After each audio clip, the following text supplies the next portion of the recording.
what's the non-compete? In sports, once you finish a contract, you can go wherever you want. Just like Russell Wilson just got let go from the Broncos. Now he can go play wherever he wants. It's the opposite in healthcare. When you finish your contract, that's when the restriction begins. And so I want to make sure that my doctors have free ability to use their medical license in the way they see fit. Always comes a time where it's time to go. It's time to leave. I need to move on. I want to move. I need to go care for my parents. There's a way that you honor your employees when you leave, and you honor the people that you work around. Now, maybe you didn't get along well with Jerry, or you didn't get along well with this other person. I'm not saying that everybody needs to be buddies, but I think it's also important that we honor those that we're leaving, because we're going to look back on this in 5 years and 50 years and say, that there were some really good people that I worked with there too. Thoughts do you have on honoring the people you worked with? Yeah, you said this earlier, Michael. Most of the doctors I work with love where they are. So they don't want to leave. Like they want to make it work right where they are. And when I think about a doctor's job, there's usually two main facets of their job. There's the patient side of their job, where I get to take care of patients and deal with my staff. Most doctors, the overwhelming majority, love that part of their job. They love being a doctor. The other part of their job, the administrative part, is the part that most doctors don't like. And that's where you have the suits like myself who come in and stomping around telling you how to be a doctor. There was a time, talking about leaving things amicably, I went to a dinner where I had my clients, the employer, and myself, and we were talking about some of the concerns the doctors have that we need to address. At this point, I had let the employer know the doctors had been presented with an offer from a competitor. So this CEO who says, "Hey doctors, we love you, we want to keep you," in the same breath says, "But if you go to a competitor, I'm going to make your life hell." So as much as you like them, as much as they like you, you must remember this is a business. Always stay on your best behavior as an employee, as a doctor, as a leader, as a boss. But it is a business. And if you think that your employer cares more about you than the dollars and cents on the income statement, you're fooling yourself. Wow. Well, nothing in this podcast is intended to render legal, financial, medical, or other professional information. Because the details of your situation are fact-dependent, we highly encourage you to find a recommended individual that you can trust to give you the expertise that you need related to your situation. Well, good morning, DocPreneurs. You're listening to Concierge Medicine Today's DocPreneur Leadership Podcast. Today we have a special guest, and the everybody special, I've noticed. I got a comment the other day that said, "You say that everybody's a special guest." Well, everybody is a special guest, and we have Ethan Nkana. He is an attorney, but he's also working with doctors every single day to help them, educate them, and really help them financially as well for their life and for their jobs by doing contract negotiation, which is such a wonderful tool and a wonderful asset to so many doctors and their families. Ethan, thanks for being with us. I am delighted to be here. Thanks for having me today. Well, I love your shirt, Motley Crue. My daughter is I mean, maybe you know this trend better than I do, because my kids constantly tell me how outdated I am with, technology, and they're like, I feel like the old person in the family. But apparently band t-shirts have come back into style. Is that what? Is that? I don't know that I've ever been attached to anything stylish or fashionable, but if it just so happens to be, I'll take it. You are in style, according All to, right. My 10-year-old and my 17-year-old, who's actually today is her birthday. So Oh, happy birthday. I know, And 17 as they years old. say, a broken clock is right twice a day. So maybe I'm the broken clock at this moment.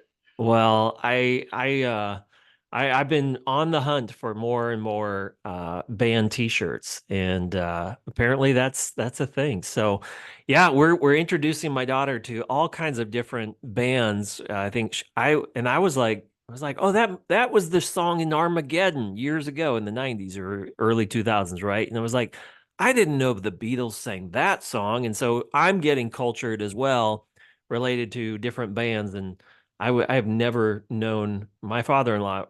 He's the radio show caller that will win the tickets to, a curling event, and be like, I got 3 tickets because I answered the trivia question right. But Ethan, you help doctors. You're the founder of Rocky Mountain Physician Agency, and it is providing such, I think, a pressure release valve for so many doctors. Tell us a little bit about what you do at Rocky Mountain Physician Agency. Yeah, I'm really happy to be here with you today, Michael. And I would say the biggest difference between a traditional attorney and the work that I do as a talent agent for doctors is how we advocate for doctors. When an attorney reviews a contract, typically they're going to charge you hourly. They're going to tell you is the contract legal or the things you need to address, and then they'll respond to the contract from the employer. No matter whether you get the things you ask for or not, you're going to get a bill from your attorney. The way we work is much more similar to movie stars, professional athletes, musicians, where we are incentivized to help doctors increase their salary, have better schedules, better benefits. And our fee is a percentage of the doctor's salary so that doctors know we're incentivized for the same things they are. And then secondarily, as attorneys, just like when I send my attorney an email, I get a bill. For us, we talk to our doctors as much as they want to through that process. And our fee is paid by the employer. So while we work for the doctor, we negotiate our fee into the doctor's contract through a signing bonus. So that way the doctor doesn't have to worry about, well, how are we going to pay RMPA? Our fee's covered by your employer. Well, and it's important for doctors. I mean, if you're a doctor and you're listening, you know that you always need more time. You want to have less debt, less stress, and it's just so happens, yeah, it might be a dirty word, but it's not a dirty word because we all have a mortgage and bills to pay, and you probably have loan debt from medical school to pay off. And so making money as a physician is not a bad thing. We've talked about that on this podcast over the years and said, look, doctors, please do not undervalue yourself. You are worth far more to your patients, your community, your staff, your family, to make no money and wear it like it's a badge of honor, and then go out of business in 3 years. And it's like, where did he go? Where did she go? And it's like, we don't know. Oh, they went back to work with the system or whatever it might be. And there's nothing wrong with working for an employer either. Some doctors do that's where they should be. They're very happy there for the most part. So quick question, and I have my own answer about this, but because you're the expert, what is the first thing when a doctor gets an employer contract to negotiate? What's the first thing, the clause, the where should they turn to and read? What's the first thing they should do when they look at it? Yeah, I'd love to hear what you think, Michael. It sounds like you have something to throw in as well. What do you think? Well, I have been taught by my boss. She said, the first thing you should always look at is term and termination, because eventually this will come to an end, whether it's mutual or whether it's, whatever the reason might be. It doesn't always have to end negatively. It's just that, maybe you're not in that business, you're not in that space anymore, and it's been Mhm. 7 years, or maybe it's just an unproductive kind of, waste to have that kind of you know, hanging shingle out there. So that's what I've been taught. And again, I'm not an attorney, not giving any type of advice like that, but I think that the term and termination is one of those things that it's just wise, right? So what's your thoughts? Yeah, I completely agree with that as one of the most important.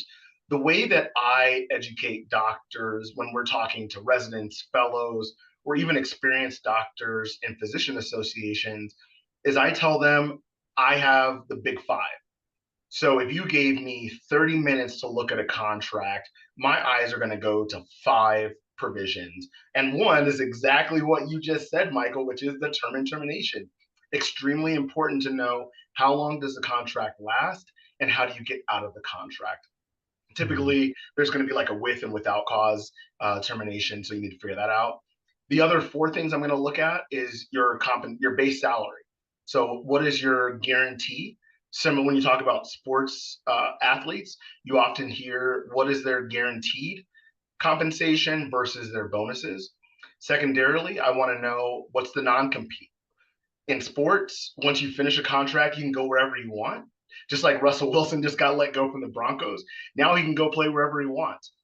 It's the opposite in healthcare. When you finish your contract, that's when the restriction begins. And so I want to make sure that my doctors have free ability to use their medical license in the way they see fit.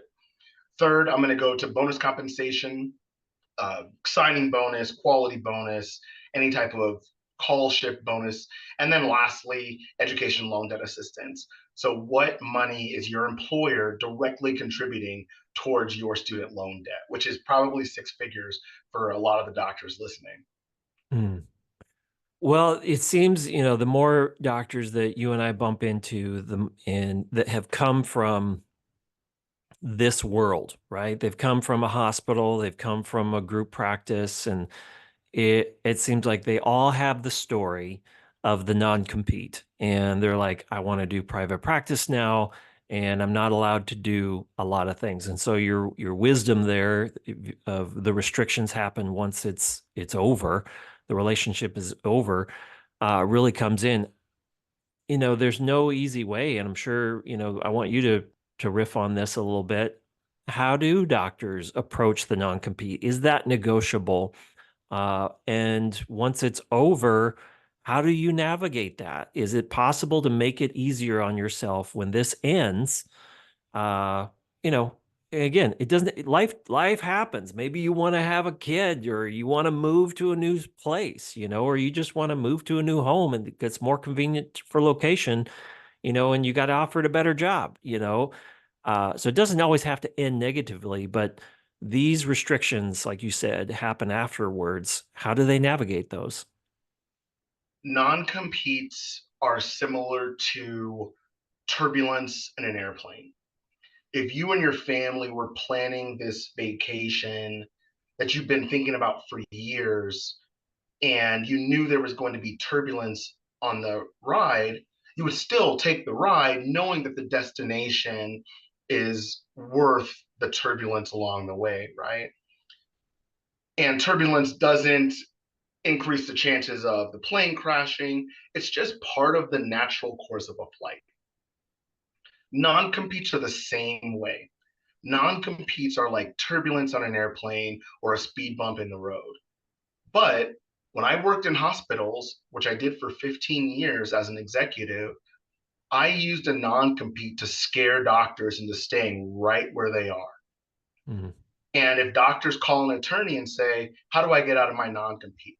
That attorney is going to put their glasses on and then dig into the law of non competes and come back and say, well, they're not enforceable in these circumstances, blah, blah, blah. And they're going to charge you an arm and a leg for it. I eat non competes for breakfast. And the way we do it is very simple. And I'll give your doctors the blueprint so that they can do it themselves. The reality is I know they won't. I know that doctors don't have the stamina, they don't have the ability to take rejection that's going to happen inevitably, but I'll give you the blueprint anyway. I worked with a group of 6 OBGYN doctors, phenomenal physicians. These physicians said, Ethan, we work for this national healthcare company that people say you cannot negotiate against, so we want to go private practice. I said, hold on, before you go private practice, that's a really big change. That is a lifestyle change. Let's see what other opportunities there are in town for you. And they said, well, we have a non compete. We can't go anywhere. I said, I got you. So what I did was I went and got better offers from every employer within a 3 mile radius. And Mm. then when those doctors said to their employer that you cannot negotiate with, they said, hey, just so you know, we have offers from competitors. The employer said, you can't go anywhere. You have a non compete. And I said, well, as a matter of fact, that non compete penalty in each of these doctors' contracts is being covered in a bonus by the new employer. So that new employer, if you want to come after them for that penalty, that new employer's already paid them that bonus. So you come after them, doctors have the money. If you don't come after them, now the doctors have a windfall. Mm. What's your next move? Wow. Well, that's interesting, and a really interesting strategy. Then the other part of that is, and we hear this quite a bit, is, well, who owns the patient? And that might not, that's, again, we're not providing any kind of legal advice on this podcast. This is for general information purposes only, but these are the conversations and questions that they seem to have. And I'm sure you've had that conversation with different groups and physicians before, is, well, they own the patient, but they're my patients. And so it's kind of this gray area. Yeah, I think that's one consideration. But from a doctor's perspective, the best doctors, especially within a certain radius, are followed by the patient. And Mhm. so I won't bore you with the back and forth that the hospitals will do when doctors leave to start to market. Well, Dr. Smith left. Now here's who you can see. There's all of those things that go on in the background. But for the doctor, the more important consideration is, am I going to be able to sustain my practice in this new location? And that's why when we move our doctors, if they move, it's within the same town and city. None of my doctors leave the state, none of them leave the county. They stay right where they are and they get paid a ton more money to do it. Our guest today is Ethan Nkana, and he's the founder of Rocky Mountain Physician Agency, and he helps doctors do really two things. And I'm going to let you describe those two things, because earlier you said they said them so eloquently and so quickly. So what two things does Rocky Mountain Physician Agency do? Yeah, the two things that we do for doctors primarily is help them, one, renegotiate a higher salary, better schedule, and in general, better contract with their current employer. And to do that, I'll tell you from experience, when I sat on the other side of the table, when doctors ask for those things, the employer's going to say no. So, what we do to support you is we also create leverage for you. So that way, when your employer says no, like they always do, we have better options for you to say, well, if you aren't willing to improve my schedule, lifestyle, pay, or support, I'm going to make a move to your competitor who is willing to do that. And that's the moment that the conversation shifts. And now the employer says, well, hold on, Dr. Smith, let's see what we can do. What is it you need? And typically, the doctors I work with, it's three things. It's, I don't have the support resources I need to take care of my patients at the highest level. That can be clinical or administrative support. My schedule is far more restrictive than what we agreed to. Not only am I working 5 full clinical days a week, but I'm doing my charting at home in my personal time when I should be hanging out with my family. And then lastly, my pay. I talked to a doctor last night who has not had a salary raise in 10 years. And when I asked her, well, why haven't you and your partners come back to the table to ask for something more? Well, we don't want to rock the boat. We don't want to upset anything. We really like our employer. You like them enough to be paid the same thing in 2014 as you are in 2024? Make that make sense to me. Mhm. Wow. I mean, I'm sure there are physicians listening who are in the same boat, 5 years, 3 years, 7 years, 10 years. What do you say to those folks? I mean, what's the next step that they should take? It always seems as though we hear these stories that are adversarial between employer and physician. And we rarely hear the good stories, about, I love my employer, like they treat me so well. Those stories are, I'm sure, out there. We always hear about the negative ones. Yeah, and I think the important thing is we don't want you to have an adversarial relationship with your employer. We want you to have the support you need to provide the best care for your patients. So when I think about who do I work for, I work for the patient. I know that happy doctors and doctors who are not stressed and who are not worried about their pay, their support, their employer screwing them, those doctors are focused on the patient more so than the doctors who are stressed about 8,000 different things that are unrelated to taking care of patients. And so, my view of my work is to remove those things that stress doctors out and blur their vision in terms of how can I provide the best patient care possible. So, to your question, I'll tell you just a quick story. Last week, a rheumatologist called me and she was in tears. She tells me this story and she says, I'll give you the actual numbers. She says, Ethan, I was making $230,000 guaranteed. I had a conversation with my employer. They changed my base salary to 120,000 with the guarantee that I would get bonuses for my volume and clinical production. Well, that volume, that compensation for volume and clinical production never came. So that doctor took a $110,000 pay cut. 50%. Doesn't matter how much money it is, 50%. Now they've come back to her and they put a contract in front of her for $200,000, which is 30,000 less than what she was making out of training. And so I said, well, Dr. Smith, this is exactly what we do. We can help you with this. Well, how much does it cost? What? You just took $100,000 pay cut and you're worried about how much it costs to dig out of the hole? I I don't know if it's Stockholm syndrome. I don't know if it's an abundance of hubris and ego. I don't know what it is, but my heart broke when this woman called me and told me she took a $100,000 pay cut. And when we talked about strategies to help her resolve that and not just get her back to whole, but get her beyond that, her thought was, well, how much does it cost? What happens if we don't get all the way there? But you already took $100,000 pay cut. How could it get worse? Yeah. And so the moral of that story is if doctors don't take action, it will not get better. Doctors will continue to suffer in silence.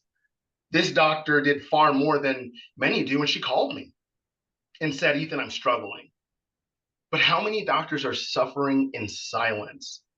And even after taking a pay cut or working way too many night shifts or call shifts, not seeing my family, being asked to see too many patients, charting after hours, how many of those doctors say, well, I don't know what else there is for me.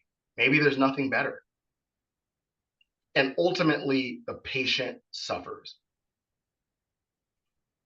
Wow. That is quite a story. And my thoughts from being a patient I always say I'm not a physician, but I am a patient. So I know what it's like to sit on the other side of the exam room, right? Or the waiting room. And we hear a lot from physicians in our interviews, in our work every day. We do a lot of work related to physician burnout every single day. In fact, that's what I feel like I've dedicated my entire career to. And I write Wow. more thank you notes, than I didn't graduate college and think I'm going to write thank you notes, 50 of them every single week to doctors. Like nobody Wow. grows up and thinks that way, right? But that's kind of the course, that's the direction the wind kind of blew me. And I have found that I remember, and if you've been a listener of this, you're gonna hear this before. But one interview we did years ago, she said, not only is it going to take an act of Congress to change how we educate doctors. It's going to take an act of God. And that statement has rang true with me, and it's kind of stuck with me over the years since she said it, because she works in academia, and she works at medical schools, and you can kind of see that it's ingrained in the training and education to make no money and wear it like it's a badge of honor and assume all responsibility of everyone treat and work for and work around, that you shoulder those responsibilities because your responsibility is to do no harm. And yet, we wonder, and there are physicians out there baffled by the idea that, well, how can we let this primary care shortage continue? And, but yet on the other side of the exam room from you, is a patient that 5 words from you, you can change their life. Like that, your words weigh 100 pounds, and we need you to be successful. We need you to make money. We need you to, understand your contracts. We need you to have more confidence in moving forward to fight the battles that need to be fought in your life and in your employment so that you can serve the patients. And years ago, one of my college professors said, you can find a job that you love, but there's going to be parts of that job that you're going to hate. But it might be 20% of your job. You're like, I love my job. I love, serving and being in this lane every single day. It's a privilege. But this is the part of the job I just don't like. I'm not good at it. Or maybe you are really good at it. That's the other thing. That's the catch 22. Oh. If that, I don't even know people. I'm sure my daughter would be like, what's that? I don't even know what that means anymore. But nonetheless, um, you know, the training and education, I think, is one of the issues. But how how well do doctors know their contract when something pops up? Because that seems like it's always, that would relieve the anxiety a little bit and the stress. Now you work in this space and you know the contracts upside and down. You know every angle that they're gonna, every button they're gonna press, or try to do a switcheroo. Um, but do you find that there are some physicians you're like, you don't even need me? Like, your contract backwards and forwards, and you've done a great job. In fact, do you want to come work for me? Like you could teach the doctors out there a thing or two about this. And just riff on some of that a little bit. I think it is just as likely for me to bring in a doctor who's good at contract negotiation as it is for a doctor to bring me into the OR and help them with surgery. Wow. It's completely incongruent. Doctors have zero training, as your guest said before. Doctors have zero training and education in contracts. The people on the other side, me, the executives, I got all of it. Yeah. And when you come in, I'm going to tell you it's a standard contract, Dr. Smith. You can't change it. They have the advantage, right? Exactly. And I know, Michael, that because you've taken everything as it's come to you your entire career, from med school to the match in residency to being an intern, you're told what to do every step of the way. And then for the first time in your career, now someone says, well, what do you want, Dr. Smith? And those doctors are completely blindsided by, one, this contract has millions of dollars of risk and repercussions in it. Not just my compensation, but my future earning potential or my missed earning potential. I see doctors, especially first time attendings, call them rookie doctors, leave hundreds of thousands of dollars on the table every year. Well, Ethan, they told me it's a standard contract. Well, I really wanted to work there. How many offers did you get? Well, just one. Well, then you set yourself up to fail. Mm-hmm. So, a huge part of my business is education, residency programs, fellowship programs, physician associations. We have educated thousands of doctors over the last 5 years on, one, what you need to look out for in your contract, and 2, how to negotiate with your doctor. And then, from the other side, I see doctors, especially first time attendings, call them rookie doctors, leave hundreds of thousands of dollars on the table every year. Well, Ethan, they told me it's a standard contract. And two, how to advocate for the things that are important to you in your life and in your practice. Because, like you said, I want doctors to have the answers to the test to be able to do this on their own. But so many doctors, without any reason, no training, education, exposure to it, think they're really good at it and don't understand that they have left hundreds of thousands of dollars on the table. And way too often I see rookie doctors say, well, I'm making 60,000 now and they're offering me 300. What's there to talk about? Well, you're making 300 and your colleagues are making 375. Are you okay with that? Mm-hmm. Who's the most, or what age group is the most malleable doctor that's thinks the one on one side of the scale you have, I know it all, right? I think I know it all. And then you have the other ones, it's like, yeah, I need you. Like the one that you've been speaking about just recently.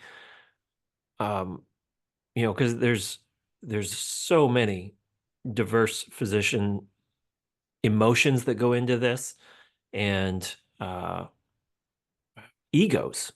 Yeah. I think there's two important considerations with the doctors that I work with. I'm very vocal about the fact that we are not a good fit for every doctor. Even if you say, Ethan, we want to work with you, we may not want to work with you because of your approach, your mentality. So, mentality is the most important thing. I ask every doctor that we work with, even before we work with them, one question. And this tells me everything I need to know about their mentality. Mm. Let's say you approach your employer with very reasonable requests to your contract, and the employer flat out says no to everything. What will you do? Mm. If the doctor says, well, Ethan, I really like my patients and my practice and my partners, so, I'll just stay and suck it up. Cool. I'll refer you to an attorney. They're going to charge you an arm and a leg, and you're not going to accomplish anything. When a doctor says, Ethan, my patients deserve better, my family deserve better, and I've earned better, I can work with you. I can help you get a better schedule, better pay, better support. I can do those things for you if you believe you deserve them. But if you're not willing to stand up for yourself and say, I deserve better, my patients deserve better, we cannot help you. And then from a practical perspective, I think there's this awakening for doctors after their first contract. Once they realize it's a business, they understand I need to advocate for myself. I can be an amazing doctor and care for my patients and want to give to my community and be compensated fairly for the work that I do. Yeah. 5 words from you as my physician mean more than 50 words about you. Like, you are probably, if you're a physician listening out there, your words carry 1,000, they weigh 1,000 pounds on us. Like, as your patients, you matter, right? And you are probably one of the top 5 most influential voices in our lives, aside from wife and kids or whatever. For me particularly, like, you can change my world with 5 words or 10 words, or Michael, hey, we need to talk. Like, can you come in? You know, can you jump on a call real quick? Your words matter, and we've got to the reason I really wanted to make sure that you were on the program, and when I saw your information come through about what you do so well for doctors, is that we can't afford to have doctors in bad contracts, and there's more bad contracts. I hope that there's more good contracts, and doctors are satisfied and happy, and one day you'll be like, I I don't think they need me anymore. I'm What sure else that is day you will out never here? arrive, but nonetheless, we can't afford to lose. We did a survey of patients who were actively trying to go find a new doctor, right? Like, they're just tired of the plan reimbursed traditional hamster wheel type of physician. And we asked him, like, hey, why are you leaving to go find someone new? Just why? And they said, "Yeah, and You would think that cost would be like 1, 2, and 3. And it wasn't. It was, I feel like a number.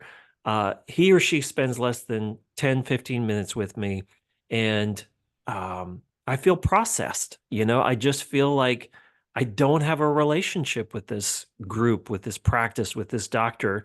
And cost didn't even break the top 3. It was, well, probably within the top 5 or 6 of like, yeah, the insurance incompatibility, or these copays were getting really absurd, and he never explained the billing right, and the staff was not good. But those are the top 3 reasons why patients are leaving. And just like somebody said, you know a patient, I think a patient is like a teenager in search of an iPhone, like the latest and greatest. My daughter will go and ask grandma and grandpa. She will work extra jobs. She'll ask for extra, dog walking, whatever it might be, to afford that thing. That's us as patients. Like, if we're not getting the care that we want, we're going to go somewhere else. And so don't be surprised that that you are losing those patients, and you're not getting the volume that you want.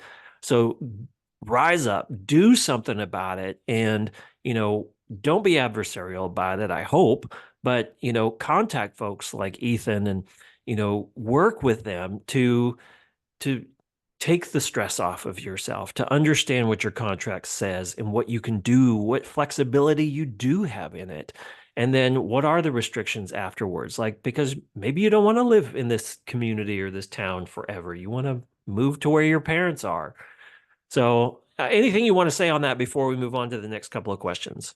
Yeah, I think you brought up an interesting parallel for doctors as well. Doctors who call me never say, Ethan, I want to make more money. Never. Mhm. That's never why they call me. Doctors call me because, Ethan, I am working way more call shifts after hours than I agreed to, and I don't get to see my wife and kids. Ethan, I don't have enough nurses, medical assistants, PAs, NPs to see the number of patients I need to see in a given day, or spend the time that I need to spend with my patients. Or even, I don't have the support from leadership to advocate for my patients or for my practice or for my staff. Doctors never call me about the money. They call me about the same thing that you said patients care about. It's not monetary. It's, I want to feel like you appreciate me. I want to feel like I matter. I want to feel like I'm an individual. I don't want to put words in your mouth on the patient side, but those are the things that doctors say to me. And it sounds a lot like what I just heard you saying on the patient side. Yeah, I mean, I don't want, getting back to that survey we asked, and I think we got 7,000 responses now over the course of the years. And, it's like, hey, if your doctor's office closed, because we asked them this question, hey, if your traditional plan reimbursed doctor's office closed this week or tomorrow, how little or how much would you actually care? And over 7 out of every 10 patients that took the survey said, eh, wouldn't matter anyway. Didn't really like him or her Wow. anyway. And, that is sad, but also, like, we think of ourselves as patients because we're patients a certain number of hours every year, right? And like, my wife came, and she came from her pediatric visit with our kids, and she's like, first thing she did when she rolled down the window a summer or two ago, Mike, it's bad out there. And she wasn't talking about the traffic or the weather. I knew exactly what she was talking about because of the text I had just gotten from her over the last 3 hours. And she's like, I need you to find me one of these doctors that you work with. Like, this is ridiculous. But quietly, I want my doctor. I need his or her. I need my kids' doctors. I need you to make money. It's not a bad word. And that's where the training and education crams in. And one doctor, she said not too long ago in an interview for this podcast, she said, we're treated like we're 6 inches tall, and Wow. that's terrible. We shouldn't be treating physicians like Oh that. my So no God. wonder they're leaving the profession. And when when a physician has, a child or a sibling or a cousin that says, "Hey, I kind of want to be a doctor," you're like, really? Like, rethink that career choice, because it's great to serve people and it's great to care for people and treat people. But at the same time, this is a rough job. Yeah. And I need my doctor to raise the rate, right? Like, I need him. And that sounds counterintuitive, but it's like, okay, you have influence in my life. We have a good relationship. I don't have time to go make a new friend, you know, and go over all my prescriptions and know my genetic history. Like, you're worth it to me. And not everybody is in that financial position or that place or that attitude in life. But I think that the more we age, we recognize the value of, quality, and that matters to patients. Yeah, agreed. And to your point, like I don't want my doctors while they're treating me to be worried about things that are controllable, right? I don't want you worried about, man, they're screwing me in my contract, or I'm not getting paid what my colleague is getting paid for the same job. I don't want my doctor stressed about that because I want you focused on your patient. And when I'm the patient, I want you focusing on me. Yeah. And that's impossible to do when you're stressed about bills and student loan debt and feeling like you're 6 inches tall at work. You just Yeah. can't do it. Well, we're now moving into the lightning round of our interview with Ethan, and he is with Rocky Mountain Physician Agency. He's the founder over there. His name is Ethan Nkana, and you can go to RM, as in Michael, PA.co. We'll put the links in the show notes, as well as Ethan's contact information. But now you can be however brief or long-winded as you would like to in these questions. Share when prompted about the creation of Rocky Mountain Physician Agency and kind of creating a new approach to helping doctors leverage their contracts, help them with compensation, help them understand their negotiating power, pay inequality. That's, I kind of even want to talk. I do want to talk about that, because that so before I jump into the questions, that's a topic that I think is really important, is pay inequality, both for gender and race. And so, how do you handle those situations? Because those can be quite delicate when you don't want to be adversarial with the people who are paying helping bite the hand that feeds you, right? Mm-hmm. I think ultimately, first, I can't take credit for that. My mom is a physician, she's an anesthesiologist, and she pointed out initially women doctors and physicians of color face challenges that not every doctor has to face. And as I've done research over the years, the data bears out exactly what she said. Women doctors are paid substantially less than men, and doctors of color are paid substantially less than their counterparts. And so when doctors go into those discussions, it's not about that disparity, it's understanding the context. So it becomes even more vital for women physicians, physicians of color, to say, hey, can you increase the base salary? Can you increase the compensation, in the signing bonus or the benefits package? It becomes even more important because those doctors may not have the confidence or courage to stand up and say, hey, I deserve better. And so I never, when I do education for residents and fellows, there's always a question, well, how do we as women advocate for ourselves in contracts? And I say two things. First, you must get the data. So you must know what the salary range is for your skill set, specialty, years of experience, and what region of the country you're in, as well as care setting. And then secondarily, no matter what number they put in front of you, you must ask for a higher number. You must. And so many doctors will say, well, I don't want to sound greedy. And I tell them, when you're with me, greed is a dirty word. You don't use it. You are being paid a competitive salary for your skill set and expertise. If you ever say a number that is so far out of alignment that is nonsensical, I'll tell you. Wow. but you're not even getting close to that. Is it getting better? Like, would you say in the last 10 years it's gotten better? Or because we do see more female physicians moving into healthcare, the healthcare CEO of most families is the mom, right? She's going to decide where the kids go, where the husband's going to go. But is this disparity both in pay and in gender and in race, is it moving in the right direction? Now, it won't always get to a place maybe where it needs to be, but are we moving that needle? It's not good enough. I'm sure there's pundits out there, experts, academics who will say, yeah, the gender wage gap is getting better and women are better represented. And sure, those things may be true, but I'm fighting for each individual, not for the statistic. Right. So every doctor that I encounter, I want to help them, man, woman, white, black, whatever. I want to help them get what they deserve.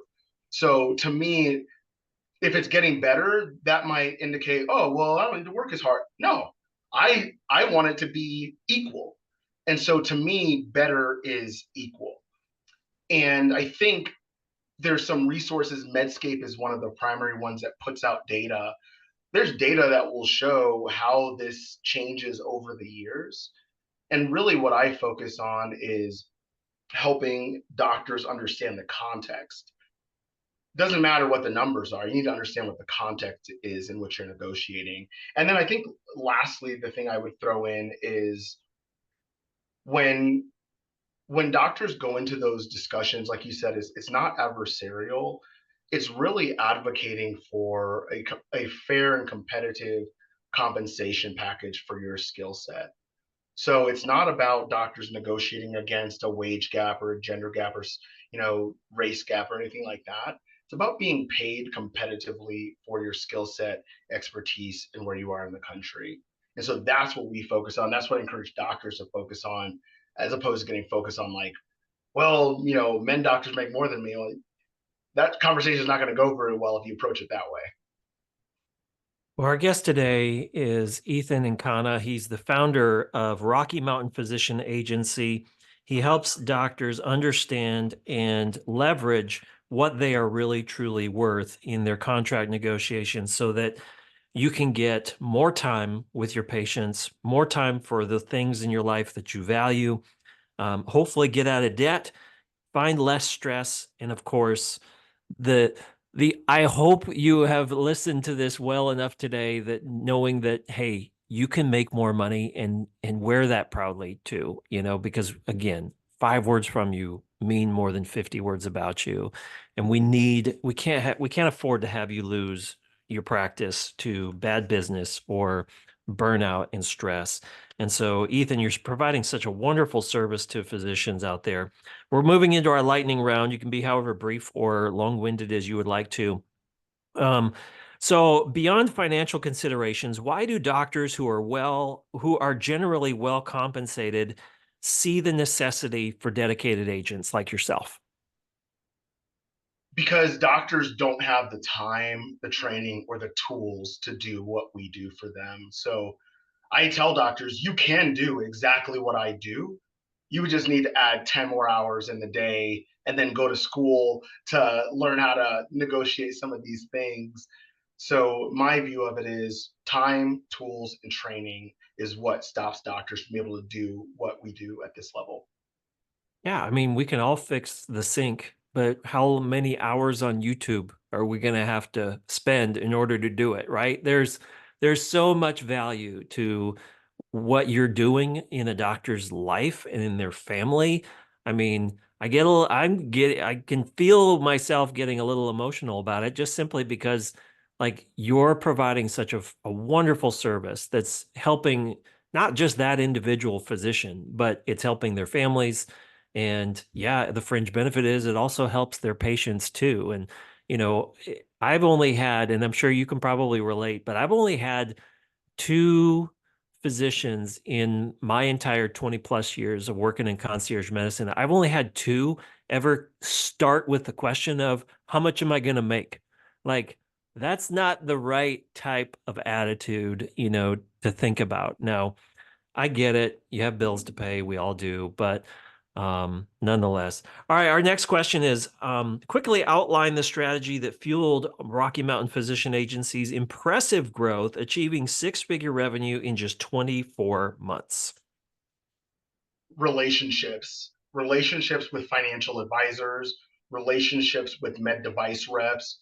Those professionals work closely with doctors, understand the challenges they face, and then see the value in connecting those doctors with us to help them make a bunch of money. So we're really tight with financial advisors and med device sales reps. Financial advisors, such an important part, but every physician we've, moved closer to in these types of conversations always feel as though while they're incredibly compassionate, right? Like they're just amazing individuals. I remember talking with a doctor. I was like, dude, he and I know each other very well. And I was like, dude, you gotta stop looking at me in the eyes. Like it's like you were making eye contact like crazy with me. And he's like, I'm evaluating, I was trained to do this. It's like, man, it's so intimidating. I'm not used to looking at people that way. But nonetheless, moving in that direction of a lot of physicians feel as though every company, every consultant, every device company, every financial planner, financial consultant is trying to get into their pocketbook. Because this is such a necessary part too, is we need you to leave medicine well, right? Like we need you, if you're going to leave, leave successful and prepared so that you can live the life that you want. You can write books, you can contribute to, PubMed and all these other places that you want to do that you've been waiting to do for so long. How does that relationship with financial planners, and what advice do you give doctors who are saying, well, now you're making a bunch of money, good for you. Use it wisely, plan. Yeah, it is hand in glove because my goal is to help doctors make a bunch more money. So then they're going to come back to the financial advisor and say, hey, Michael, what do I do with this extra $60,000 a year that Ethan just got me? That's going to be $180,000 over 3 years. And now you, as a financial advisor, say, all right, we're going to take a portion of this, put it towards your lifestyle so you can have the nice things you like. And then we're going to take the other portion of it and we're going to put it in these investment vehicles. So that way, that money can work for you long term. So I get paid by the hospital because I negotiated my fee into the doctor's contract. Doctor makes a bunch more money, invest that with a financial advisor, and then now everybody's financially better off because we've worked together. And ultimately, I think the barrier to that is doctors don't believe they can. I tell doctors, you must renegotiate right now. Don't wait until your contract comes up because you're going to run into me and I'm going to tell you, no, Dr. Smith, you can't negotiate. We have meetings and approvals from the budget committees. So sorry, but we can't talk about your contract until next year. So I'm just telling you, if you're a doctor who's experienced, you need to ask for a salary increase now. Because if you don't, it's not coming. Is there a time frame that, like, okay, the contract expires in, 2 years? When is there a time frame that you usually recommend for doctors to explore that and contact you? Within 12 months of your contract expiring is the sweet spot. Give Many them that doctors, 12 months to wrench on it. exactly, because what happens is, so let's say your contract's going to expire in a year. We're going to work together to find opportunities to create leverage. Then we're going to talk to your employer. Spoiler alert, your employer, no matter if it's me or if it's you, your employer is going to say no. So don't waste your time, your employer's time, or my time by asking them for a raise first. Go and get competitive offers first, then come talk to your employer. They're going to say no. That's when you say, hey, I have another offer, and I'd like for you to consider matching this offer. And if you can't, then I need to exercise my without cause termination. So it's vitally important for doctors to give themselves that year because there's going to be a bunch of back and forth. And employers are going to do what they do best, which is slow play you. Mm. If you come to me with 60 days, 90 days, even 180 days, 6 months, no, Dr. Smith, we'll talk about it when it comes up. It's not expired yet. Don't worry. And then you're going to say, okay. And you're going to trust me until time comes up, and you're going to find out you've lost your opportunity to make any meaningful changes. If you're a physician listening out there and you get upset when people tell you no, and you kind of like get wounded and kind of shrink back, and then there are those out there that probably feel that way. I would feel much more confident if I was a physician to work with someone like Ethan that can, shield me from those, rejection, and it's not good to feel rejected. So I appreciate the role that you play in a physician's contract negotiation and financial, because you can kind of shield them from a lot of those arrows. Our final few questions. Gosh, I could just talk to you forever. I got so many more Yeah, I'm questions. loving this, man. Okay. The last book you read, or the book you would recommend, you're like, gosh, I wish every doctor would read these. Grit by Angela Duckworth. Hmm. I read that as I was starting the business, and it was invaluable. The other book I would throw out, given your recent comment about doctors shrinking back and rejection, is the book Rejection Proof by Jia Zhang. Hmm. Invaluable in building muscle to take rejection, not internalize it, and continue to move forward confidently. Rejection Proof by Joshua? Jia Zhang. So it's JIA, and then last name I think is JIANG. Okay, great. I'll write that one down. We'll put the links to an Amazon link as well in the show notes below. I'm trying to decide which one I want to end with, but I have a couple more. When was the last time you received a thank you note from a physician? I received a phone call from a financial advisor who has a podcast, and he said, "Hey, do you want to, come on the podcast? Maybe bring one of your doctors on with you." And so I had a doctor from Ohio come on the podcast with me. And as we were having the conversation, she said things I hadn't heard before. I hadn't heard her say about me. She said, "Ethan changed my life and changed my family's life working with him." And for her, we helped her get a $70,000 base salary raise, a bunch of bonuses, and she ended up moving 2 miles away to do that. So, very different lifestyle, but living in the same exact place as she was before. Wow. And it meant so much to me to hear someone who, because to me, like, this is my job. I do this all the time. It's fun. There's not really a whole lot of, back and forth and thank yous and all that. So it gave me pause when I got to hear from her how much it impacted her to work together, but not just her family. Like that, like I just didn't anticipate that. Wow. Our second to last question for you is, reflecting on personal inspiration, how did your mother's experience as a doctor inspire the vision for your business today, exclusively serving the medical community? It helped me see the reality that doctors face.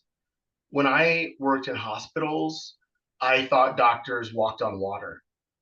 They could do no wrong. They are immaculate, deities almost. And my mom helped me ground in the realization that doctors are suffering in silence. They care a ton about the work they do. And at the same time, there's tension with the system they are in to provide the best care for their patients. So, to me, seeing her experience through the lens of a doctor who's fighting on behalf of her patients, herself, and her partners, it indicated to me doctors need this. Like my mom is doing it, which means she's taking time away from the family time away from home, time above and beyond her job. What if there was somebody who could help her do that and help guide her in an expert way, just like doctors guide patients from diagnosis to remedy, right? Or treatment. That's exactly what we do for doctors. We figure out, hey, what's wrong? How can we what are the pain points that you're feeling? What are the ailments? And how can we resolve those in a way that's the least risky to the patient, to you as a doctor? Wow.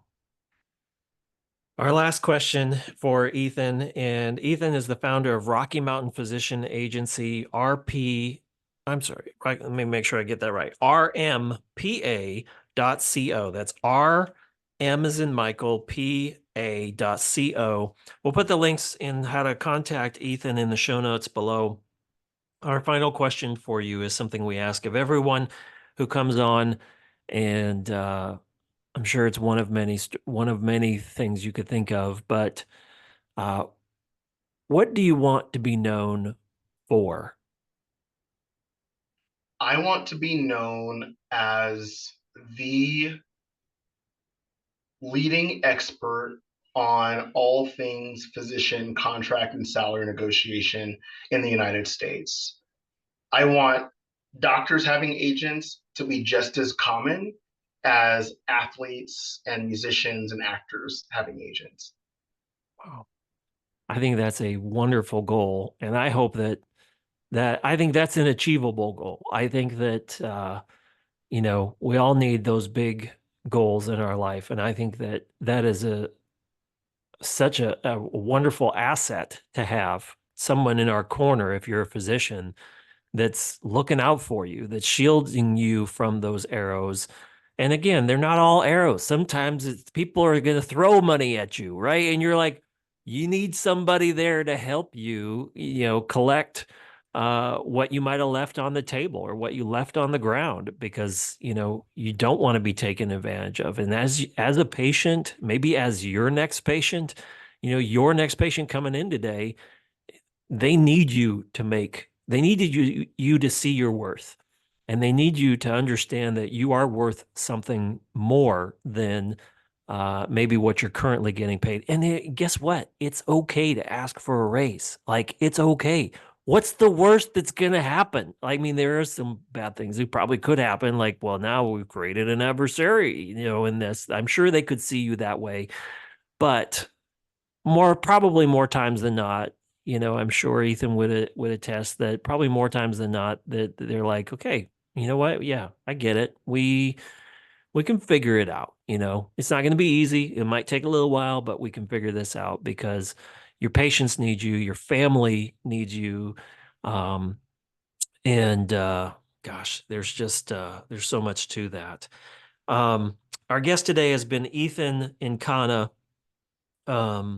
Gosh, I had one final item I wanted to say to you, but Let's hear it. Let's hear it, man. I forgot it. It was one of those things that'll come to me like after this. But okay, I remember. There always comes a time where it's time to go. It's time to leave. I need to move on. I want to move. I need to go care for my parents, who are aging, whatever. And I think that this is something that is maybe overlooked. And when you hear about the stories that physicians have left their employer, it's usually not a good story. However, we're all doing things that are going to make a dent in the universe, as Steve Jobs, I think, once said. And, you're going to tell this story about how you left your current job. And you've probably helped doctors, exit things and move into new things. And being that we do work in physician burnout and help through education and providing information related to, new concepts and, telling them about people like you and organizations like Rocky Mountain Physician Agency and things like concierge medicine is an option. There's a way that you honor your employees when you leave, and you honor the people that you work around. Now, maybe you didn't get along well with Jerry, or You didn't get along well with this other person. I'm not saying that everybody needs to be buddies, but uh, you know, I think it's also important that we honor those that we're leaving, because we're going to look back on this in 5 years and 50 years and say, that there were some really good people that I worked with there too. It wasn't just all negative, even though it may not have ended well, or even though it ended mutually meh. What advice do you give to doctors to say, what, let's honor those you worked with, even though might not, even though it's just meh situation. How do you, what thoughts do you have on honoring the people you worked with? Yeah, you said this earlier, Michael. Most of the doctors I work with love where they are. So they don't want to leave. Like they want to make it work right where they are. And when I think about a doctor's job, there's usually two main facets of their job. There's the patient side of their job, where I get to take care of patients and deal with my staff. Most doctors, the overwhelming majority, love that part of their job. They love being a doctor. The other part of their job, the administrative part, is the part that most doctors don't like. And that's where you have the suits like myself who come in and stomping around telling you how to be a doctor. There was a time, talking about leaving things amicably, I went to a dinner where I had my clients, the employer, and myself, and we were talking about some of the concerns the doctors have that we need to address. At this point, I had let the employer know the doctors had been presented with an offer from a competitor. So this CEO who says, "Hey, doctors, we love you, we want to keep you," in the same breath says, "But if you go to a competitor, I'm going to make your life hell." So, as much as you like them, as much as they like you must remember this is a business. Always stay on your best behavior as an employee, as a doctor, as a leader, as a boss, but it is a business. And if you think that your employer cares more about you than the dollars and cents on the income statement, you're fooling yourself. Mm, wow. Well, that's why organizations like the Rocky Mountain Physician Agency, and we're not sponsoring this, they're not sponsoring us, this is not paid promotion. We just think that this is an important educational and information topic that we wanted to have with Ethan, and we wanted to share with doctors out there. So with that in mind, thank you for what you do. And as we say a lot around here, just remember, it is no longer about being the best doctor in the world anymore. It's about being the best doctor for the world and for your patients and for your local community and for your family. And Ethan and his team at Rocky Mountain Physician Agency are doing, I think, such a valuable service. In fact, it's like, man, you guys almost sound like my favorite nonprofit, even though you're not a nonprofit. So I could see that maybe that's your next business endeavor, is helping doctors do this. But thank you for what you do. It's just such a wonderful, it's nice to know. And I hope that physicians listening understand that okay, I didn't know I knew there was these people out there, these unicorns, but I didn't know where they were. They just happened to be in the Rocky Mountains, right? So thanks, Ethan, for joining us. Thanks for shedding some light on some pesky questions, as one reviewer doctor said the other day of my interviews. He's like, you ask all those pesky questions, and he's like, Pesky, interesting. I don't think I've pesky. I ever was like, I don't know if questions I'm just supposed to take that as a good thing or a bad thing. So pesky questions. Interesting. All right. yes, All right. so I ask pesky questions. I guess I get into the I nitty don't gritty. know that that's the word I would have used. I thought your questions were really thoughtful. Pesky's interesting. Well, I think he said, you ask all the pesky questions we want to know. So yes, I Got me the think second half. yes. So, it was good, because one of the questions I wanted to still ask was, are the dynamics of contract negotiation different in metro areas versus rural areas? And if so, how do you approach those differently? Mhm. They're different in the sense that you're probably not going to have 5 or 6 offers to choose from.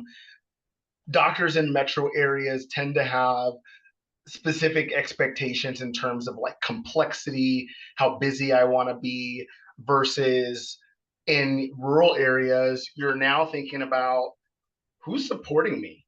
What Mhm. happens when patients come into my clinic that are too complex for what we can take care of here? So you're thinking about different considerations. Do you tend to be more of a jack of all trades in those settings versus I do one thing only when you're in metro area because there's lots of specialists.